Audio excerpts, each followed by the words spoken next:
Olá a todos e bem-vindos a mais uma aula em português com a professora Sofia Pedro. Vamos continuar a trabalhar a resolução do exame da segunda fase de 2024 e vamos passar então neste vídeo à resolução da parte B.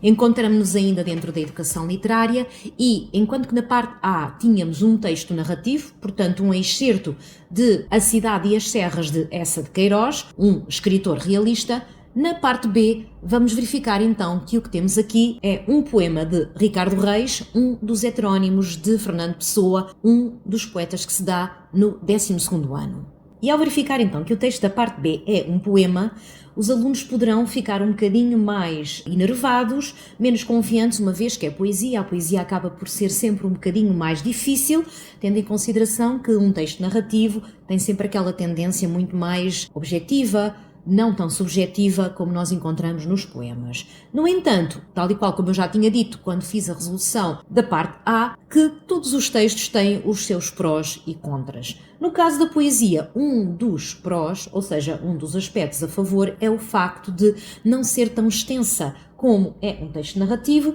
e acaba por ser mais rápida a sua leitura.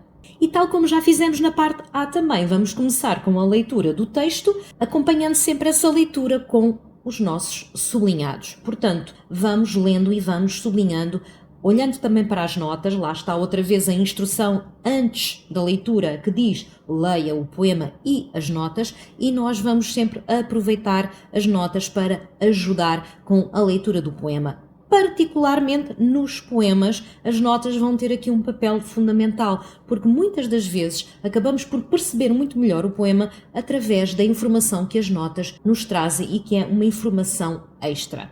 Portanto, como já disse, este é um poema de Ricardo Reis. Quem esteve este ano no sistema educativo português sabe que Ricardo Reis é um dos heterónimos de Fernando Pessoa e que, portanto, convém saber as suas características.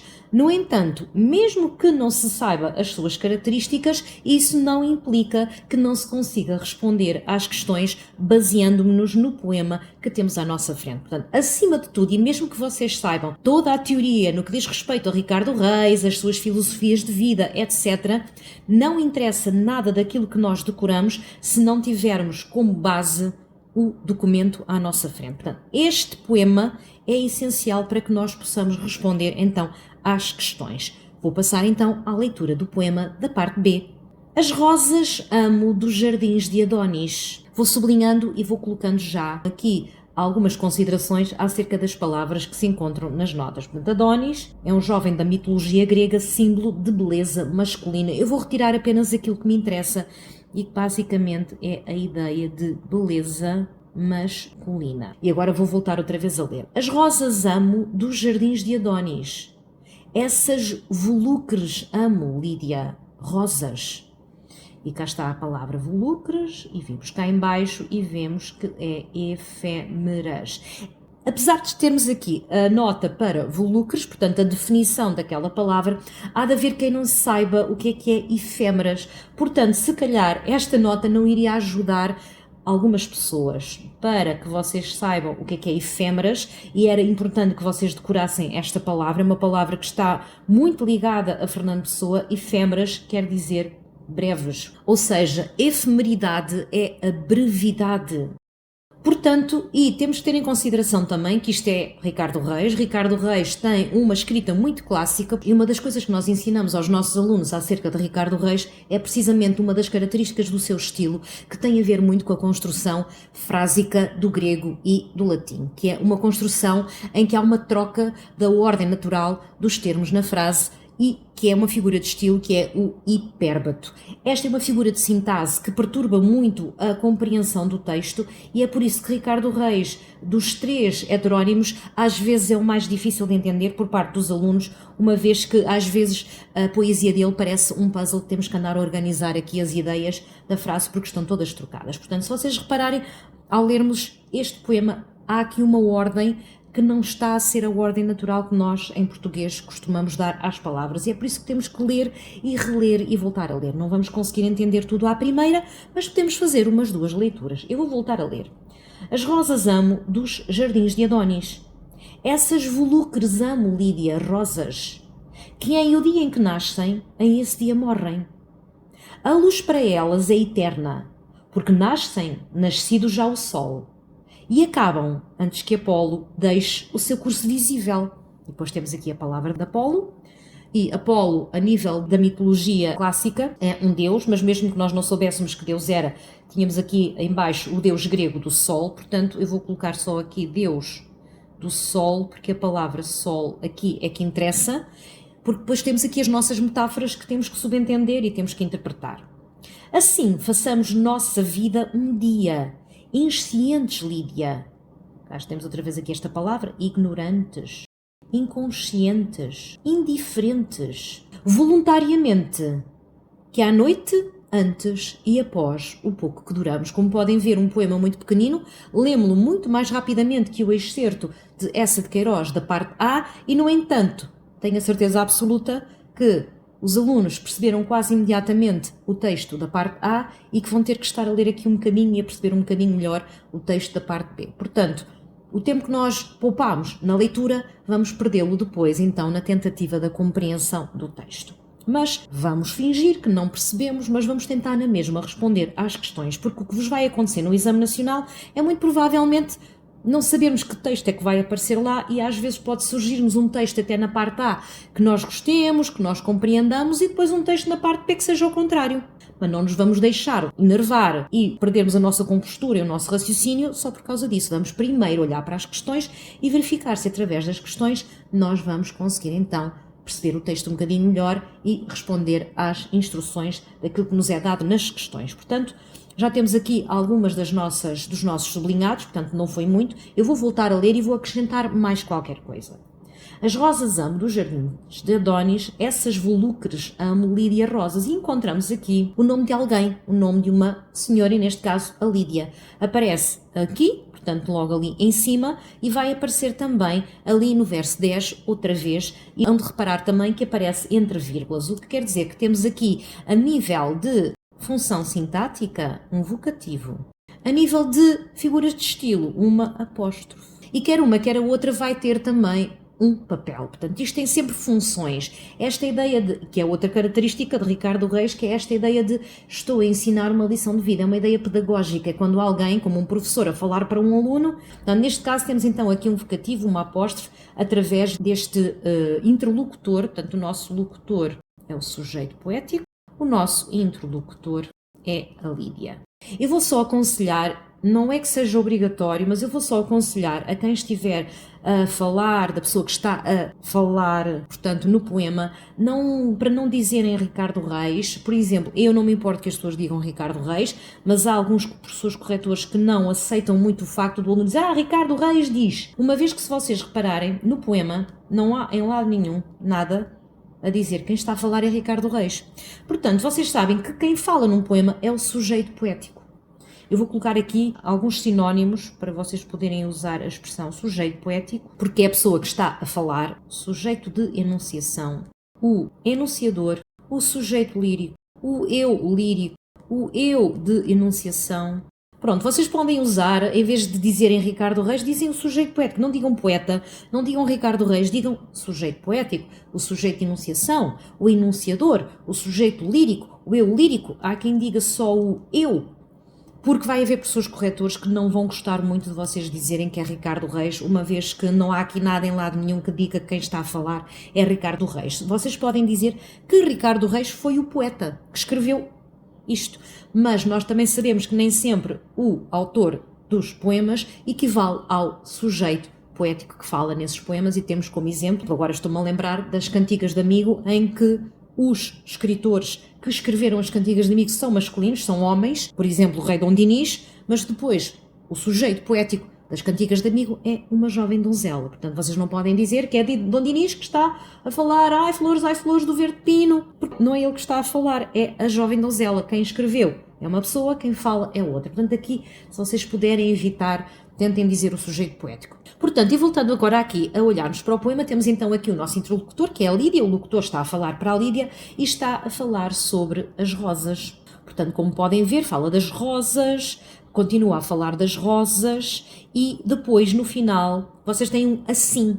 E estes assins que aparecem por aqui, e muitas das vezes nos poemas os escritores gostam muito de terminar os poemas com um assim, com um por isso, que é uma conclusão. Portanto, é assim, e de acordo com o que tivemos a ver e tendo em conta tudo o que foi dito anteriormente, se vocês pensarem às vezes, é assim que vocês fazem também nas vossas conclusões, portanto, o nosso sujeito poético está a fazer o mesmo. Portanto, continuamos a ter aqui. Vamos só fazer aqui a tradução de algumas expressões para ficarmos com elas um bocadinho mais na nossa cabeça e não nos fazerem tanta confusão na interpretação. Temos aqui, a partir do verso 5, o nosso sujeito a dizer assim: a luz para elas, para as rosas, é eterna, porque nascem, nascido já o sol, e acabam, portanto, morrem. Se nascem, também morrem, antes que Apolo deixe o seu curso visível. Ora, se Apolo é o deus do sol, isto quer dizer que as rosas nascem quando o sol já nasceu. Portanto, quando as rosas nascem, já está luz. Mas as rosas morrem antes do sol se pôr. Ou seja, antes que Apolo deixe o seu curso visível. Portanto, as rosas só duram enquanto há luz. Portanto, elas não sabem o que é a noite.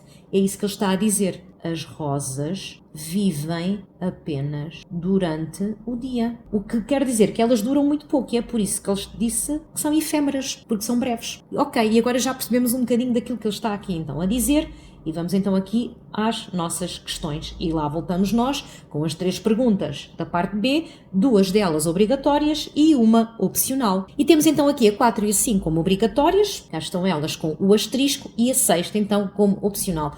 Continuo a dizer que, obviamente, que façam as obrigatórias, essas têm que ser feitas, as opcionais, se puderem, se tiverem tempo, façam-nas todas, porque elas vão ser uma mais-valia para vocês, para conseguirem arranjar aqueles pontinhos extra. Portanto, mesmo que não consigam ter a cotação nas perguntas, mas pelo menos, entre aspas, atirem o barro à parede, porque às vezes até pode ser que cole. Portanto, vamos então ler aqui as nossas perguntas e vamos aqui começar pela 4.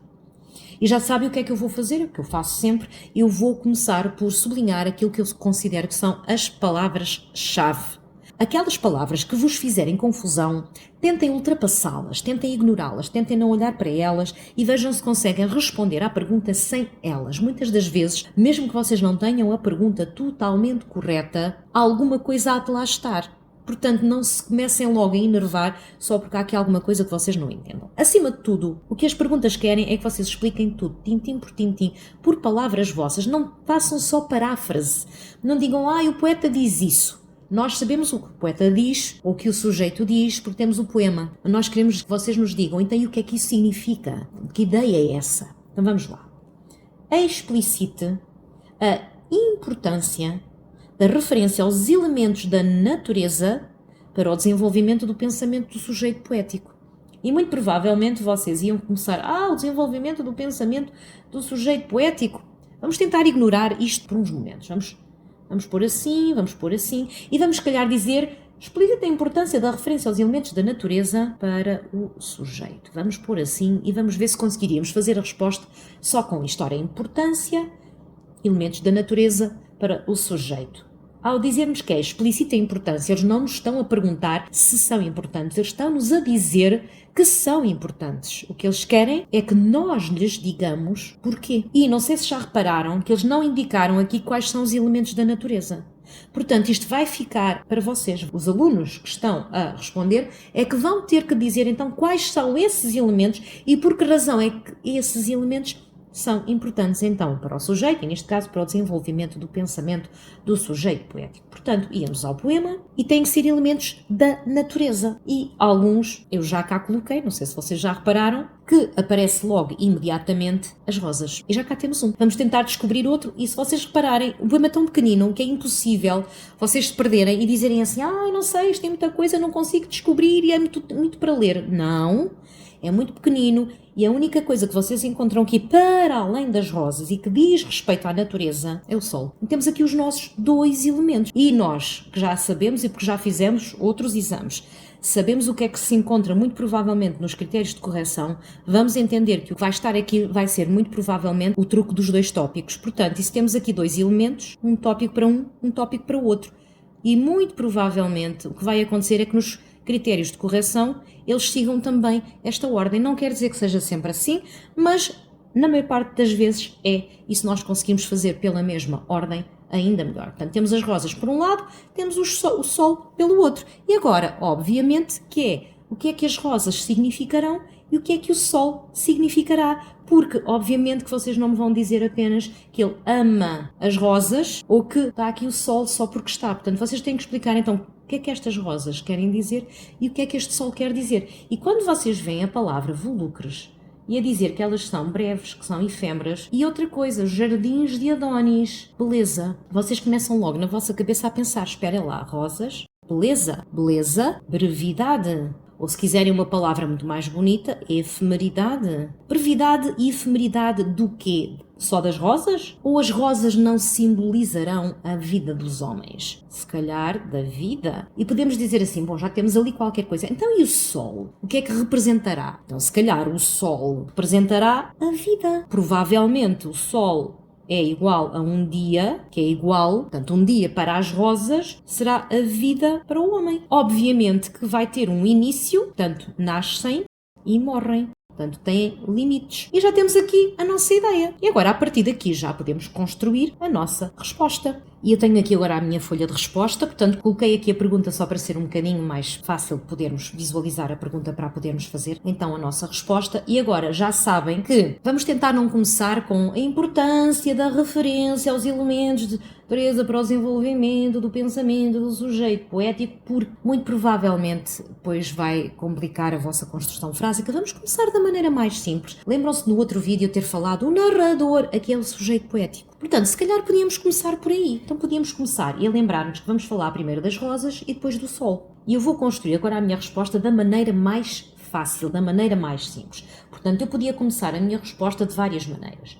Para o sujeito poético, as rosas representam, e depois podia colocar o que elas representam, mas também posso começar de outra maneira. Portanto, eu vou apagar só para vocês verem as várias formas que uma pessoa tem de responder. Por um lado, eu só coloco por um lado que é para ajudar o corretor, mas não é obrigatório, não há necessidade. O sujeito poético considera que as rosas simbolizam a beleza. E já que eu estou a dizer que simbolizam a beleza, onde é que eu fui ver isso no poema? As rosas amo dos jardins de Adonis, verso 1. E, obviamente, que eu fui também olhar para as notas e retirar das notas. Não vou copiar, que é uma coisa que eu não aconselho, é que vocês copiem textualmente o que se encontra nas notas, mas podemos tirar uma outra palavra que lá esteja para ajudar a nossa resposta. Portanto, neste caso, eu coloquei a beleza.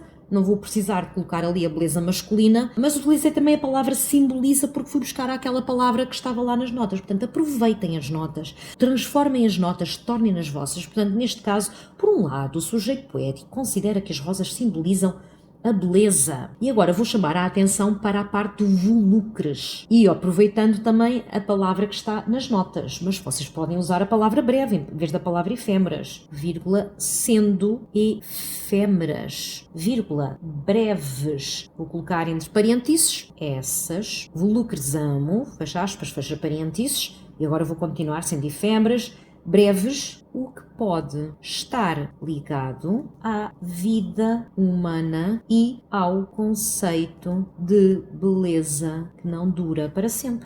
E é onde reparar que eu uso muitas vezes o pode, o parece. Tentem evitar o é, porque às vezes nós damos esta afirmação do é como se tivéssemos a certeza absoluta. E na poesia não há certezas absolutas. A poesia é uma interpretação pessoal. Portanto, desde que vocês justifiquem a vossa interpretação com o texto, e é por isso que nos critérios aparece então aquela parte a dizer ou outros igualmente relevantes, o professor corretor pode aproveitar a vossa resposta e pode aceitá-la. Mas tentem não ser como se vocês tivessem a razão toda e as outras interpretações estivessem erradas. E é por isso que eu ponho muito pode estar ligado à vida, porque eu também não estou na cabeça do poeta para saber o que é que ele quis escrever aqui. Portanto, como podem ver, já tinha o primeiro tópico com o primeiro elemento da natureza e que é precisamente as rosas. E agora vou para o segundo tópico e já sabem o truque. Por outro lado, Ó professora, perguntam vocês, mas eu não posso usar outro conector discursivo para além do por outro lado? Já estou farto de usar o por um lado, o por outro lado. Podem. Não é necessário ser o por outro lado. Também. Tentem usar estas vírgulazinhas para mostrar que são conectores. Pronto, e depois não precisam dizer outra vez o sujeito poético, pode dizer também significa, ou também considera que, ou também fala sobre o sol. Eu vou usar o por outro lado só porque agora que já estava essa ideia, vou continuar a colocá-lo. Por outro lado, o sol também é referido pelo enunciador. Reparem eu a usar um sinónimo, para não estar sempre a dizer sujeito poético, pelo enunciador, abre parênteses, abre aspas, vou retirar de onde é que eu vi isto, porque vocês não podem só dizer, ele agora fala do sol. Onde é que vocês viram isso? Estão aqui a perceber? Portanto, o sol também é referido pelo enunciador, nascido já o sol, portanto, se quiserem colocar é só, eu não vou tirar o verso todo porque não há necessidade de tirarem o verso todo, retirem apenas a expressão que vos interessa, e neste caso a mim é do verso 6, que me interessa, e agora vou continuar a minha frase e tenho que fazer sempre a leitura do que está antes dos parênteses. Os parênteses estão aqui para nós conseguirmos encaixar estas coisas. Como podem ver, os parênteses estão muito bons. Vamos lá. Por outro lado, o sol também é referido pelo enunciador, uma vez que, repararam que eu utilizei uma vez que em vez de um pois, ou em vez de um porque, é a mesma coisa. Lembrem-se, não é uma vez que vírgula, é vírgula uma vez que, porque este que não se pode separar daquilo que vem a seguir. Se vocês colocassem aqui uma vírgula e agora continuassem a frase, isto era um erro tipo B, porque vocês estavam a fazer separações entre coisas que não se podem separar. Então, este erro tipo B é dos piores, porque vocês não podem dar muitos erros tipo B, e não vale a pena andarem a perder pontos na correção linguística, porque ainda são 3 décimas. Portanto, 3 décimas aqui, 3 décimas além, já sabem que dá não sei quantos valores a menos. Portanto, vamos evitar o porque, vírgula, pois, vírgula, uma vez que, vírgula, é ao contrário. Vírgula, pois, vírgula, porque, vírgula, uma vez que. Se vocês encarrilharem com isto, nunca mais se esquecem. Uma vez que as rosas duram apenas enquanto há luz do sol. E agora aqui vou colocar aqueles 2 versos que dizem nascido já o sol e acabam antes que Apolo deixe o seu curso visível, porque é precisamente essa frase toda que ele está a usar. Portanto, ele está a usar uma perífrase, em vez de usar uma coisa mais pequena, ele está a usar uma expressão maior. Mas eu vou colocá-la toda porque ela interessa. Nascido já o sol e acabam antes que Apolo deixe o seu curso visível, versos 6 a 8. Eu vou colocar aqui um ponto final porque eu acho que a minha frase já está muito grande. Quando vocês começam a fazer frases muito grandes, a não ser que estejam muito bem ambientados à escrita e à construção de frase e que já estejam habituadíssimos, normalmente os alunos, a não ser aqueles que realmente têm uma grande facilidade na escrita, metem sempre os pés pelas mãos. Eu aconselho a irem fazendo os pontos finais, terminando uma frase e começando outra, para poderem não estar a meter os pés pelas mãos. E eu quero fazer aqui uma conclusão que eu ainda não expliquei. O que é que este sol está aqui a fazer? Só estou a dizer que as rosas duram, mas se as rosas simbolizam a beleza e a vida, então o sol vai simbolizar o dia. É isso que eu quero dizer. Sendo assim, se as rosas simbolizam a brevidade da vida e duram apenas um dia, então o sol pode equiparar-se à vida humana, que também, como as rosas, é efêmera. E como vocês repararam, agora também falei do sol e, obviamente, não sei se repararam também aqui no final que fiz uma conclusãozinha, porque eu estava a confirmar, e não sei se vocês vão ver, que o meu segundo tópico estava um bocado... não estava a explicar tudo. Portanto, não estava a dizer o que é que o sol poderia simbolizar. Eu só estava a dizer que as rosas duravam apenas enquanto há luz do sol. Portanto, mesmo se eu dissesse só aquilo estaria incompleto. Portanto, ali aquele tópico nunca estaria completo. Portanto, eu tive que o completar precisamente, então, com a parte da efemeridade da vida e do sol equiparar-se à vida humana. Portanto, temos então aqui a resposta, como vocês podem ver, com os 2 tópicos, por um lado, por outro lado, e agora o professor corretor já podia seguir, então, os 2 tópicos na resposta do aluno. Vou então mostrar-vos os critérios de correção. E temos então aqui os critérios de correção da pergunta 4, que dizem o seguinte: devem ser abordados os tópicos seguintes ou outros igualmente relevantes. E aqui não diz que são 2, mas vamos contar os tópicos seguintes, e são 2. E se tivermos dúvidas, vamos aos descritores de desempenho cá em baixo e diz então, abordando adequadamente os 2 tópicos de resposta. Portanto, cá está outra vez o número 2. Então, vamos ver os tópicos que eles cá colocaram e verificar se nós dissemos isto. As rosas, lá estão eles a começar pelas rosas, e se repararem, continua depois um segundo tópico para o sol. As rosas representam a beleza e, simultaneamente, são comparáveis na sua efemeridade à vida humana. Versos 3 e 4. e como repararam, foi precisamente isto que falámos. O curso diurno do Sol representa a duração da vida, para a Rosa um dia, para o ser humano uma duração sempre limitada e efêmera. E pronto. Cá temos também, não pusemos o pouco que duramos, mas isto que está entre parênteses não é obrigatório o aluno colocar, portanto, se o aluno não tivesse colocado este verso, tivesse colocado outros versos, estaria correto. Portanto, como professores corretores, verificamos que os dois tópicos estão completos, o que quer dizer então que, adequadamente os dois tópicos, utilizamos mecanismos de coesão textual, asseguramos a progressão e encadeamento das ideias, temos a pontuação 10. E vamos então agora passar à pergunta 5. Vamos fazer o mesmo que fazemos sempre, a explique, e o explique é explicar tudo e mais alguma coisa, os 4 últimos versos do poema, portanto eles estão-nos a orientar para os 4 últimos versos do poema, mas não esquecendo, temos que ter em conta o ideal de vida defendido pelo sujeito poético. Portanto, nós vamos falar do ideal de vida, para o que é que o sujeito poético considera que é a melhor maneira de vivermos a nossa vida, portanto, ideal da vida para o eu, mas vamos ter que ir buscar isto aos últimos 4 versos. Portanto, vamos aos últimos 4 versos. E agora os últimos 4 versos são estes. Eu vou apagar um bocadinho isto que aqui está. Vou só fazer assim, que são os últimos 4 versos, e agora vou ler os últimos 4 versos outra vez. Assim, cá está a conclusão, façamos nossa vida um dia, inscientes, Lídia, voluntariamente, que à noite, antes e após o pouco que duramos. E ele diz muita coisa, apesar de parecer pouca coisa, porque são só 4 versos.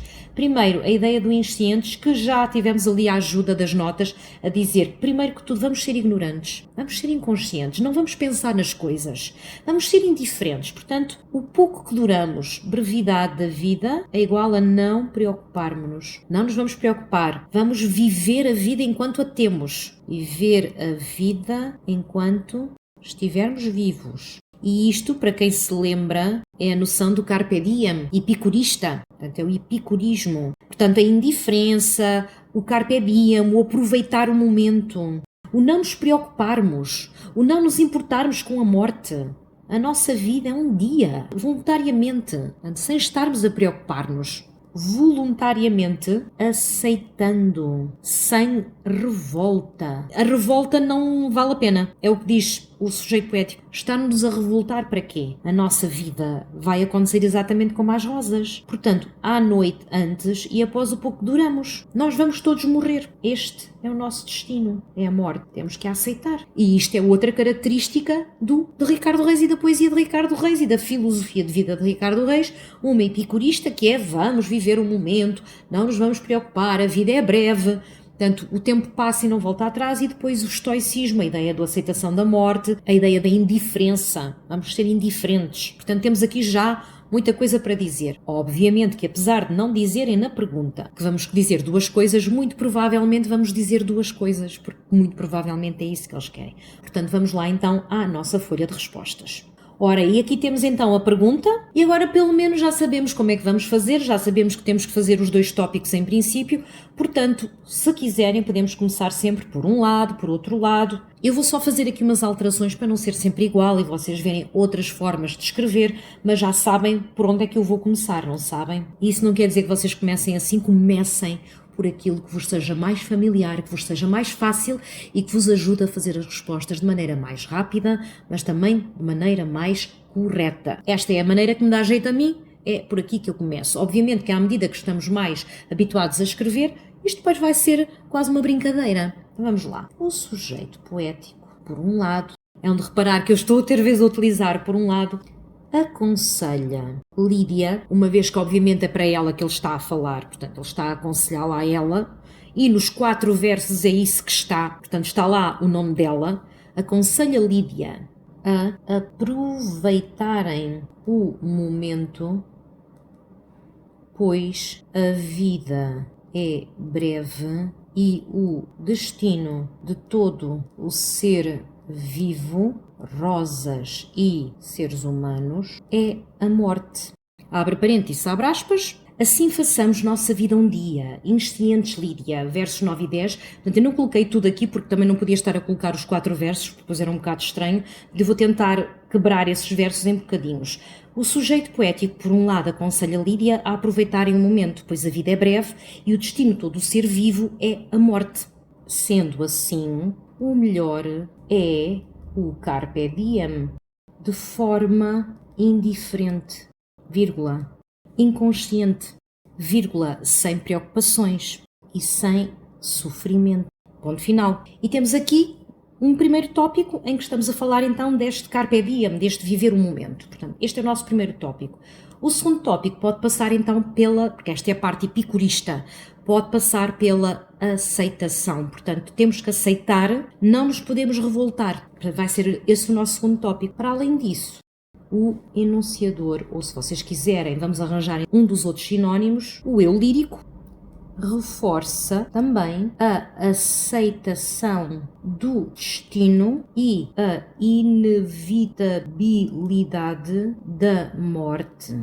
E agora é aquela parte do voluntariamente e depois à noite, antes e após o pouco que duramos. Voluntariamente, verso 10, vou só colocar aqui a palavra voluntariamente, porque é aquela ideia da aceitação, portanto, da inevitabilidade da morte. Vou só voltar a ler aqui o início da minha frase. Para além disso, o eu lírico reforça também a aceitação do destino e a inevitabilidade da morte, uma vez que a vida é breve e dura apenas um momento. E agora vou acrescentar aquela última parte, que é precisamente a ideia do que à noite, antes e após o pouco que duramos. Deixem-me só ler todo, só para verificar se tem cá os dois tópicos. Pronto, tenho que verificar sempre com os meus conectores. O sujeito poético, por um lado, aconselha Lídia a aproveitarem o momento, pois a vida é breve e o destino de todo ser vivo é a morte. Portanto, todo ser vivo, rosas e seres humanos, é a morte. Sendo assim, o melhor é o carpe diem, de forma indiferente, inconsciente, sem preocupações e sem sofrimento. Para além disso, o eu lírico reforça também a aceitação do destino e a inevitabilidade da morte, uma vez que a vida é breve e dura apenas um momento. Pronto, e tínhamos aqui então a nossa resposta feita. E agora vamos verificar pelos critérios de correção se teríamos aqui os dois tópicos, ou pelo menos dois tópicos daqueles que eles lá teriam para nós respondermos. Vou colocar então aqui os critérios de correção. E aqui temos os critérios, e os critérios dizem-nos então o seguinte: devem ser abordados os tópicos seguintes, portanto cá está, não tem outra vez o número 2, mas já vamos ver se não haverá, e vamos confirmar que há dois tópicos, e já agora nos descritores de desempenho, os dois tópicos de resposta. Portanto, isto o professor corretor está sempre à caça destas coisinhas, que é para saber o que é que deve avaliar. Portanto, vamos lá confirmar, então, se nós temos aqui os dois tópicos. Face à constatação da efemeridade da vida, o sujeito poético aconselha Lídia, portanto falámos aqui nesta parte, a que tal como ele próprio, e à semelhança das rosas dos jardins de Adónis, e lá falámos nós das rosas também, viva o momento presente, façamos nossa vida um dia, de acordo com o princípio epicurista do carpe diem, portanto viver o momento, a ausência de dor, falámos que não havia sofrimento, a atitude de indiferença. Não falámos aqui num esforço de autodisciplina, mas falámos na ideia da indiferença, do carpe diem, um momento, eu penso que está tudo. E depois uma atitude deliberada da situação, se bem que falámos de voluntariamente, não falámos, foi aqui, falámos cá em baixo. Falámos da aceitação da vida ser breve e da inevitabilidade da morte. Portanto, e fizemos estes dois versos, também está correto. Portanto, penso que, se nós formos confirmar, os dois tópicos estavam lá. Coesão textual sim, progressão e encadeamento das ideias com os articuladores sim, nível 5, pontuação 10. E agora vamos então à pergunta 6. A pergunta 6 é uma pergunta das opcionais, no entanto, tendo tempo para fazer, façam absolutamente tudo o que puderem, até porque estas perguntas não têm a correção linguística, nem a coesão textual, nem articuladores, nem estruturação textual, portanto, vocês desde que respondam só colocando os números certos no sítio certo, conseguem chegar lá. Portanto, esta não é daquelas do linha A, B, C e D, no entanto, também pode ser daquelas que se está certa, se não estiver, está a 0. Vamos ler com calma. Completa as afirmações abaixo apresentadas, selecionando a opção adequada a cada espaço. Na folha de respostas, registre apenas as letras A e B e para cada uma delas um número que corresponde à opção selecionada. Já vos mostro como se faz. Portanto, vamos lá ver então a frase, o que está em branco e o que é que nós podemos ir buscar daqui então em cada uma das opções. No poema apresentado constata-se o classicismo da poesia de Ricardo Reis, nomeadamente através do recurso A nos versos 7 e 8. Já vamos aos versos 7 e 8, vamos ver o que é que eles querem que nós façamos. E dizem eles: há metonímia, há perífrase e há hipérbole. E eu fiz este exame com os meus alunos e as dúvidas dos meus alunos foram as seguintes. Não se lembravam já o que eu tinha falado sobre a metonímia, não se lembravam já o que eu tinha falado da perífrase, são muitas figuras de estilo, é difícil lembrarmos de todas, nomeadamente aquelas que não se repetem muito, sendo uma delas a metonímia, sendo outra a perífrase. Mas lembravam-se da hipérbole, e lembravam-se que a hipérbole é um exagero. E eu disse-lhes assim, pronto, ok, então não nos lembramos da metonímia nem da perífrase, lembramos-nos da hipérbole. Vamos confirmar se por acaso nos versos 7 e 8 nós temos um exagero, porque se tivermos um exagero eu nem me preciso preocupar com as outras duas. Se não for exagero, já posso cortar esta e ficar com as outras duas. Portanto, pelo menos temos este truque. Vamos lá então aos versos 7 e 8. Vamos aos versos 7 e 8. Eu vou apagar. E os versos 7 e 8 são este e este. Eu vou ler e vou verificar se há para aqui algum exagero. Antes que Apolo deixe o seu curso visível, antes que o sol se ponha, é o que está aqui escrito. Antes que o sol se ponha. Ora, eu não vejo aqui nenhum exagero nestes versos e por isso eu vou confirmar que não é este. Agora estou entre a metonímia e a perífrase. E aqui já ia ser um bocadinho mais complicado. Portanto, se não conseguirem, mesmo não se lembrarem, nem durante 10 minutos, não vale a pena estarem a perder 10 minutos a lembrarem-se de uma coisa de que não se vão lembrar. Portanto, aqui das duas uma, ou vocês escolhiam um ao calhas, ou tentavam ir por algumas pistas que as palavras vos pudessem dar. Tenho a certeza que a palavra metonímia não vos ia dar nenhuma pista, mas a palavra perífrase, temos aqui a palavra frase e eu vou-vos já mostrar aqui uma coisa. E vocês têm aqui uma frase inteira só para dizer que é o sol pôr, ou o pôr do sol. Isto tudo quer dizer o pôr do sol, antes do pôr do sol. Só que ele disse que Apolo deixa o seu curso visível, em vez de dizer antes do pôr do sol. E agora que eu disse isto, eu acho que vocês já estão a ver mais ou menos onde é que eu estou a dirigir. É que uma perífrase é a utilização de uma frase inteira, em vez de dizermos uma única palavra, dizemos uma frase inteira. Eu vou-vos dar um exemplo. Imaginemos que eu digo assim: é um lugar no deserto, com muitas palmeiras, tem água e é onde as pessoas que vieram do deserto vão matar a sua sede. E os meus alunos disseram-me imediatamente, é um oásis. Ou seja, eu em vez de dizer oásis, disse uma frase inteira. E aqui foi a mesma coisa. Em vez de dizer que era o pôr do sol, eu disse que era antes que Adonis se não sei o quê do carro, não. Portanto, eu estou a utilizar uma perífrase. Portanto, eu já descobri qual é. Portanto, nesta aqui, muito provavelmente, vocês tinham que ir um bocado pela escolha do... Deixa cá ver o que é que não é de certeza e depois ficamos entre duas e depois temos 50% de hipóteses de acertar, que é muito melhor do que termos 3 hipóteses e não sabermos nenhuma delas. Portanto, pelo menos podíamos dizer, esta não é, e agora ficávamos entre aquelas duas, mas vai ser então aqui, esta será a 2. Já agora, o que é uma metonímia? Uma metonímia é muito parecida com uma metáfora, mas não é a mesma coisa. As metáforas são mais concretas. Numa metáfora, por exemplo, estou a fazer uma comparação de duas realidades mais objetivas, como por exemplo, estou a falar dos cabelos, da cor do cabelo de alguém e estou a comparar à cor do ouro e digo, os teus cabelos são ouro, enquanto que uma metonímia, quando eu utilizo uma comparação de duas realidades, mas são coisas abstratas, é o dizer, por exemplo, tu és um cérebro, ou tu és a minha cruz. Portanto, estou a fazer comparações que não são tão concretas, são muito mais abstratas. A metonímia não é propriamente uma das figuras de estilo mais fáceis, mas vamos então ver aqui a B. Obviamente que aqui neste caso vocês tinham que acertar as duas, tinham que acertar a A, tinham que acertar a B, porque imaginemos, vocês acertavam a B e enganavam-se na A, isto estava tudo a 0, isto ficava 0. Portanto, não era contabilizado aquela. Mas vamos a ver então aqui na B. Na B, diz então assim: o caráter moralista da poesia deste heterónimo pessoano é indiciado, portanto, caráter moralista, é indiciado pelo uso de verbos conjugados na primeira pessoa do conjuntivo. E aqui não há desculpa porque toda a gente sabe que a primeira pessoa que é ou eu ou o nós e conjuntivo. Portanto, vamos ver então se ocorre no verso 1, no verso 9 ou no verso 12. Então, vamos ao verso 1, o verso 9 e o verso 12. E agora vamos ver os verbos. Eu amo, nós façamos, nós duramos. Portanto, a primeira pessoa está em todos. Agora vamos ver qual é o conjuntivo e vamos ver se há aqui alguns no conjuntivo ou se não estão no conjuntivo. Vamos começar aqui pelo eu amo. Eu amo, tu amas, ele ama, nós amamos, vós amais, eles amam. Portanto, isto aqui é indicativo. Façamos. Eu faço, tu fazes, ele faz, nós fazemos. Não é indicativo. Vamos ver o duramos. Eu duro, tu duras, ele dura. Nós duramos, vós durais, eles duram. Este também é indicativo. Eram 3. Indicativo não é. Indicativo não é. Fica aqui este. E este é o 9. Portanto, verso 9 seria aqui o 2. Então seria 2, 2. Eu vou-vos mostrar como fazemos a resposta na nossa folha. Pode ser assim, ou se vocês quiserem, pode ser assim.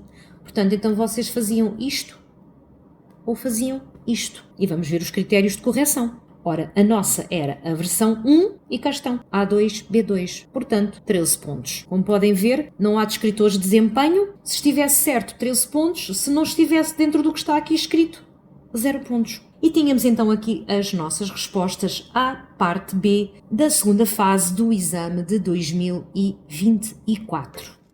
Espero que com estas resoluções vos tenhamos ajudado a prepararem-se para o exame de português. Acima de tudo, o nosso conselho é que vocês tentem não deixar que os vossos nervos levem a melhor. Toda a gente tem capacidade de leitura e interpretação, vocês têm que confiar nessa vossa capacidade. As respostas vão estar nos textos. Acima de tudo, ajudem os professores corretores, tendo em consideração os critérios de correção, os 2 tópicos, usem os conectores discursivos para separar os 2 tópicos, leiam no final as respostas, não deixem nada por fazer, tentem fazer tudo, obviamente, se puderem. Se não puderem, pelo menos as obrigatórias e dentro das opcionais, as 3 que são as obrigatórias e que vão ser contabilizadas.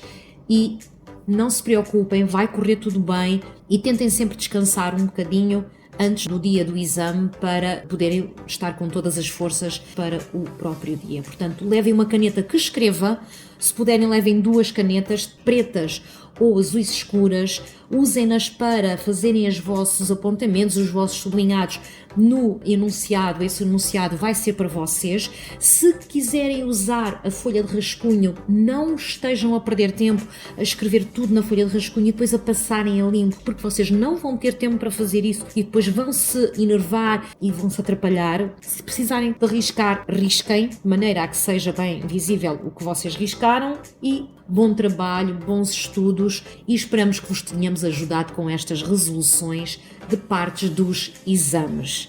Muito obrigada pela vossa atenção e até uma próxima aula em português com a professora Sofia Pedro.